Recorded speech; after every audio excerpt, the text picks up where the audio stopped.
Hi, I'm Phil, and welcome to Rovin's Den. Thanks so much for tuning in today. And I just want to tell you guys, thank you so much for those who've been watching my first few videos. You may have noticed a little change in the titling here. I've decided to play with it a little bit and give it episode titles, and I thought, perfect timing for what I'm going to do today. I'm going to give you a review of an album.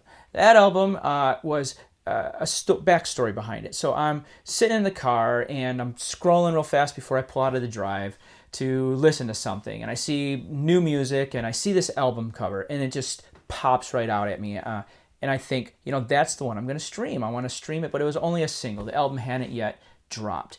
So I just hit it based on the cover alone and played it. And instantly I thought, something sounds jamming about this, but something sounds unique and interesting in a way that I wonder if, and I stopped and checked who it was, and sure enough, it featured Slash.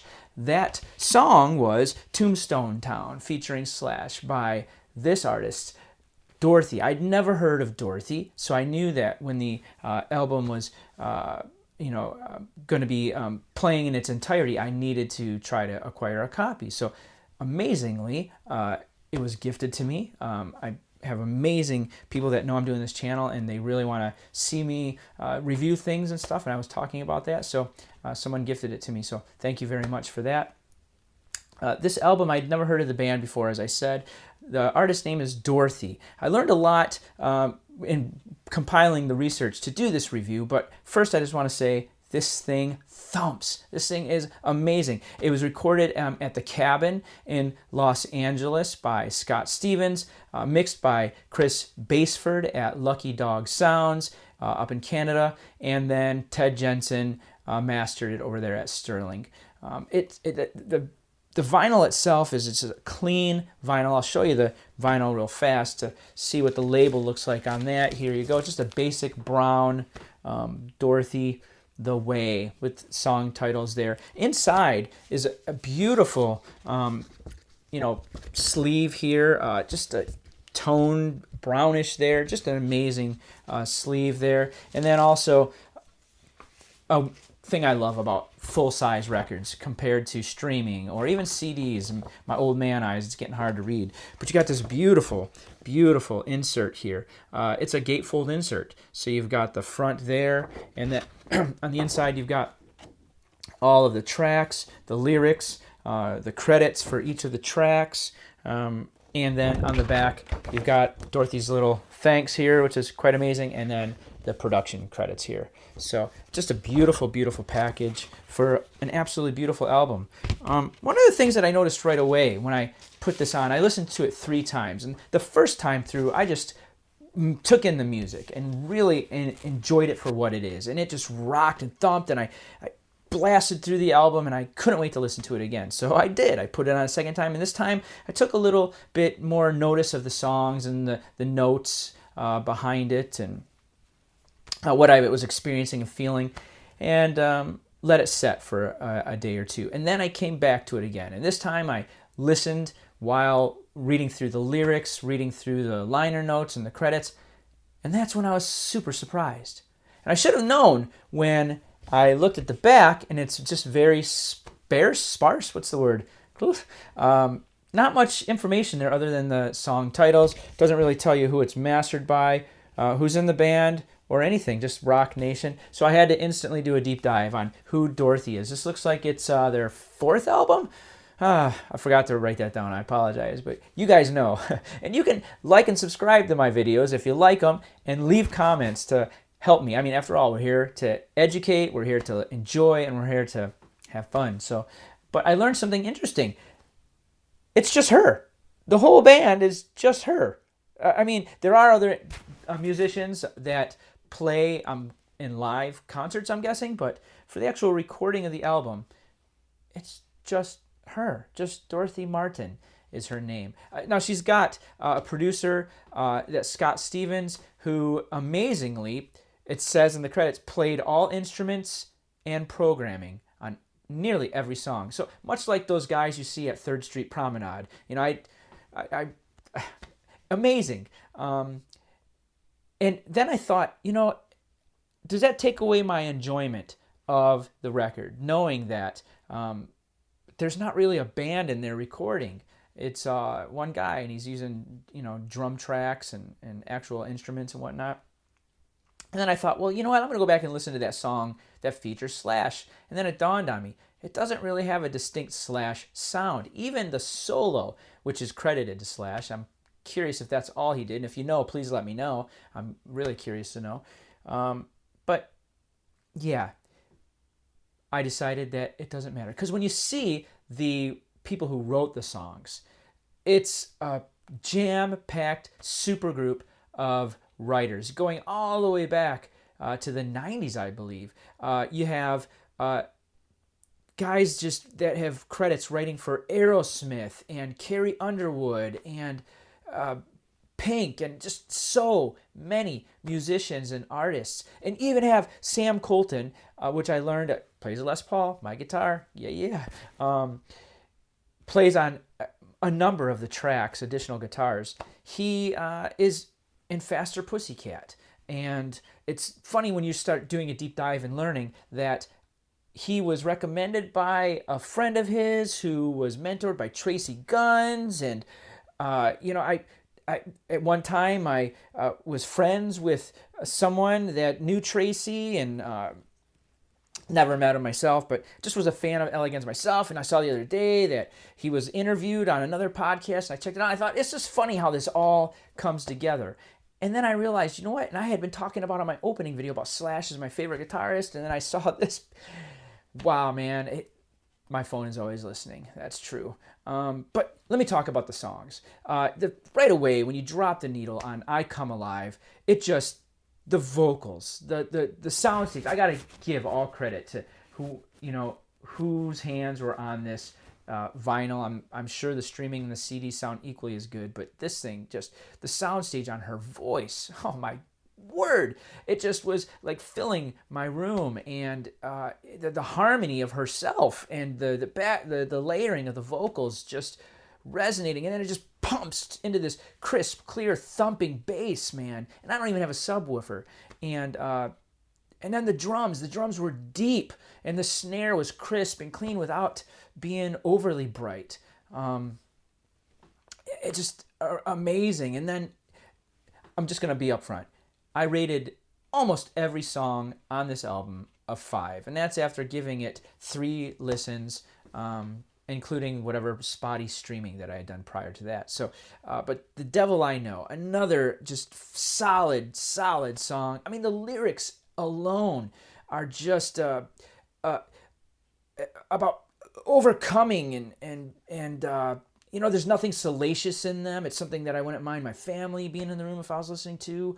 It's just an honest look into the brokenness of the human spirit and the longing for more. And it just kudos to that, man. I'm definitely gonna have to check out some other albums from Dorothy. Mud, the opening bass literally rattled my windows, my little glass block windows, the windows in the wine cabinet. I couldn't believe it. And without a subwoofer.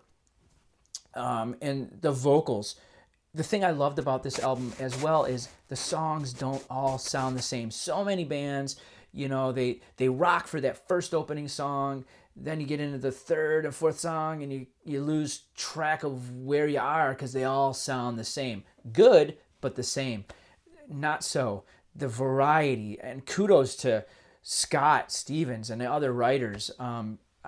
Amazing. A testament to their so many artists calling on them to help craft songs. But the rhyming style for Mud and the funkiness of it, and the downtuning mid-song of the guitars, and it was awesome. And the mixture of live drums, I think, with a drum machine just added a deepness and a depth that was very, very welcome. Tombstone Town, of course, featuring a Slash solo, which that was my only sadness, was if he truly is only the contributed the solo. And it does say that Slash was recorded separately in his own Snake Pit studios, so I'm guessing he recorded the solo separate. it was kind of muddied back in the mix, and you couldn't really hear him that well with that. But when you do hear this, and that might just be my system. That's the other thing I always got to remember. And I hear all these other VCers talking about is my system, my ears, right? And that's the wonderful thing. That a little side story.